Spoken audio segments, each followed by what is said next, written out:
नमस्कार. आपणा सर्वांना गुरुपौर्णिमेच्या खूप खूप शुभेच्छा. आषाढ पौर्णिमा ही गुरुपौर्णिमा म्हणून साजरी केली जाते. भारतीय संस्कृतीत गुरुला देवाप्रमाणे मानले जाते. अगदी प्राचीन काळापासून गुरु शिष्यांचे अतूट नाते आपल्याला पाहायला मिळते. कारण भारतात पुराण काळापासून गुरु शिष्य परंपरा आहे. इतिहासात अनेक गुरु शिष्यांच्या आदर्श जोड्या होऊन गेल्या आहेत. त्या जगभरात कायम लक्षात राहतील. अशा काही आदर्श गुरु शिष्यांच्या जोड्यांची कथा आज आपण ऐकूयात. 1. गुरु वशिष्ठ व शिष्य श्रीराम. वशिष्ठ ऋषी हे अयोध्येचे राजगुरू होते. ते राजा दशरथाचे गुरु होते. तसेच ते श्री विष्णूंचा 7वा अवतार असलेल्या श्रीरामांचेही गुरु होते. वेदपुराणातील सर्वोत्तम ज्ञान देऊन वशिष्ठांनी श्रीरामांना मर्यादा पुरुषोत्तम व प्रचंड पराक्रमी बनवले. त्यांनी श्रीरामांसह लक्ष्मण, भरत व शत्रुघ्न यांनाही अतुल्य मार्गदर्शन केले. गुरु वशिष्ठांच्या सल्ल्याशिवाय श्रीराम कोणतेही कार्य करत नसत. गुरु वशिष्ठांनी श्रीरामांना वेळोवेळी अतिशय प्रभावी मार्गदर्शन केले. तसेच श्रीरामही गुरु वशिष्ठांचा खूप आदर करीत व त्यांना योग्य तो मान सन्मान देत असत. वशिष्ठ ऋषींना त्यांच्या कर्तृत्वामुळे सप्त ऋषींमध्ये महत्त्वाचे स्थान प्राप्त झाले आहे. 2. गुरु महर्षी व्यास. त्यांचे शिष्य शुक व वैशंपायन. अनेक प्राचीन ग्रंथांचे लेखक म्हणून महर्षी व्यास प्रसिद्ध आहेत. त्यांनी वेदांचे विभाजन व वर्गीकरण केले म्हणून त्यांना वेदव्यास असेही म्हणतात.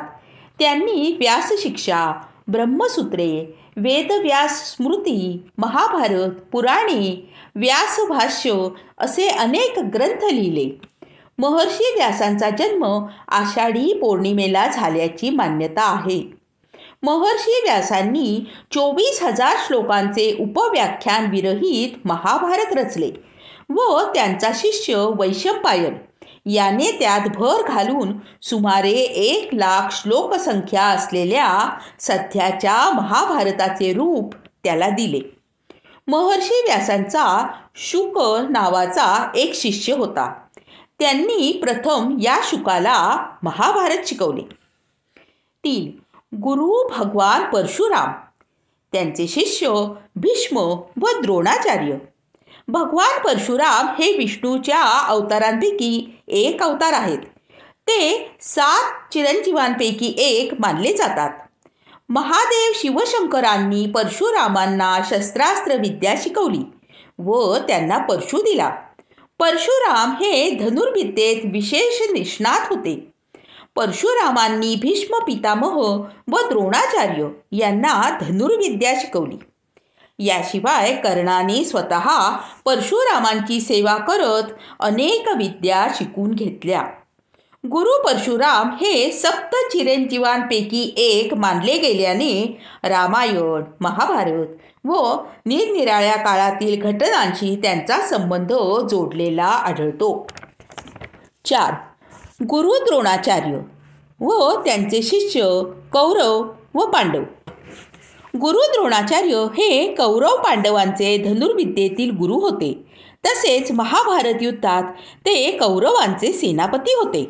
त्यांनी सर्व कौरव पांडव राजपुत्रांना धनुर्विद्येत निष्णात केले.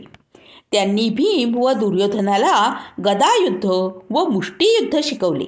अर्जुनाला धनुर्विद्या शिकवली. युधिष्ठिराला रथयुद्ध शिकवले व नकुल सहदेवाला क्षेत्ररक्षण शिकवले.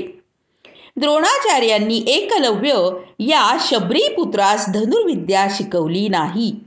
तरी एकलव्याने द्रोणाचार्यांचा मातीचा पुतळा तयार करून त्यासमोर धनुर्विद्येचा सराव करून धनुर्विद्या संपादन केली.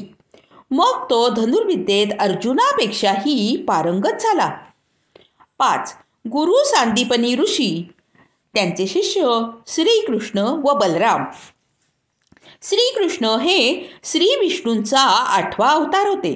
श्रीकृष्ण व त्यांचे बंधू बलराम यांचे गुरु होते सांदीपनी ऋषी. श्रीकृष्ण व बलराम यांनी गुरुकुल पद्धतीनुसार सांदीपनी ऋषींच्या आश्रमात राहून विद्या प्राप्त केली. सांदीपनी ऋषींनी श्रीकृष्णाला 64 दिवसात 64 कला शिकवल्या. तसेच वेद, पुराण यांच्यासह धर्मातील अनेक गोष्टींची भरपूर माहिती दिली. सांदीपनी म्हणजे देवांचे ऋषी असा त्यांचा अर्थ सांगितला जातो. उज्जैन येथे सांदीपनी ऋषींचा आश्रम आजही अस्तित्वात आहे. 6. गुरु आर्य चाणक्य. त्यांचे शिष्य सम्राट चंद्रगुप्त. आर्य चाणक्य यांना विष्णुगुप्त व कौटिल्य या नावांनीही ओळखले जाते. आर्य चाणक्यांनी रचलेला कौटिल्यीय अर्थशास्त्र हा ग्रंथ भारतीय संस्कृतीतील एक दैदिप्यमान ग्रंथ मानला जातो. 25 प्रकरणे व 6000 श्लोक असलेला हा ग्रंथ अर्थशास्त्र व राजनीतीवर लिहिलेला मानवी इतिहासातील पहिला ग्रंथ असल्याचे मानले जाते. या ग्रंथात प्रतिपादलेल्या नीतीस चाणक्य नीती वा दंडनीती म्हणून ओळखतात. सम्राट चंद्रगुप्त हे त्यांचे शिष्य होते. आर्य चाणक्यांनी जुलमी नंद घराणेशाहीची राजवट संपवून सम्राट चंद्रगुप्ताला सिंहासनावर बसवले. आपल्या मुत्सद्देगिरीच्या जोरावर आर्य चाणक्य यांनी अखंड भारताचे निर्माण केल्याचे मानले जाते.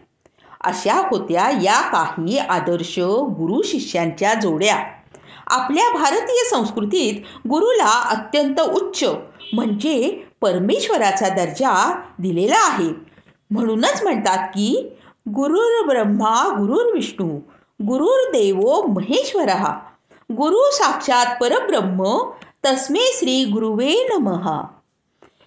ही गुरुपौर्णिमा विशेष कथा आवडल्यास कथेला लाईक व शेअर करा. तुमच्या कॉमेंट पण लिहा. चॅनेलला सबस्क्राईब करा. माझ्या अशाच सुंदर कथांची लिंक डिस्क्रिप्शनमध्ये दिलेली आहे. त्या कथा पण जरूर ऐका. तर परत भेटूया पुढील शनिवारी एका नव्या कोऱ्या कथेसह. तोपर्यंत मस्त रहा, मजेत रहा. वेगवेगळ्या विषयांवरील सुंदर कथा ऐकत रहा. धन्यवाद.